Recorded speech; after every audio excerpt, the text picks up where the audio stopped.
Liquor స్కామ్లో arrest అయిన ధనుంజయ రెడ్డి, కృష్ణమోహన్ రెడ్డిలు జగన్ హయాంలో షాడో సీఎంలుగా వ్యవహరించారు.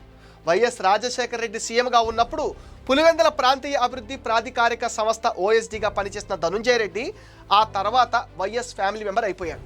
బీఆర్ఎస్ తర్వాత వైఎస్ జగన్ ఓఎస్డీగా చేరారు. జగన్ జైల్లో ఉన్నప్పుడు పార్టీని విజయమ్మ నడిపించారు. అప్పుడు ఆమెకు ఓఎస్డీగా కృష్ణమోహన్ రెడ్డి. 2019లో జగన్ అధికారంలోకి రాగానే సీఎంకు ఓఎస్డీగా నియమితులయ్యారు.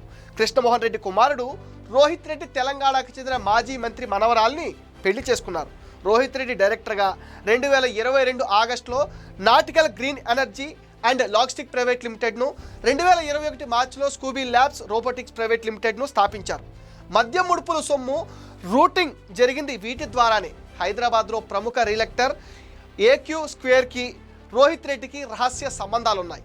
ఆయా సంస్థల్లోకి మద్యం కుంభకోణం నిధులు మళ్ళీ సిట్ అనుమానిస్తుంది. ధనుంజయ రెడ్డి బినామీ పేర్లతో కొన్న ఆస్తులు, బంగారం, వాటికి ముడుపుల సొత్తుకు ఉన్న సంబంధం పైన సిట్ వివరాలు సేకరిస్తుంది. షిరిడి సాయి ఎలక్ట్రికల్స్లో కృష్ణమోహన్ రెడ్డికి సన్నిహిత సంబంధాలు ఉన్నాయి. ఎన్నో కాంట్రాక్టులు ఈ సంస్థకు దక్కాయి. ఆయన కొడుకు అందులో పనిచేశాడు. నెల్లూరు జిల్లాలో అక్రమ మైనింగ్ వ్యవహారాల్లో కృష్ణమోహన్ రెడ్డిది కీలక పాత్ర అంటున్నారు.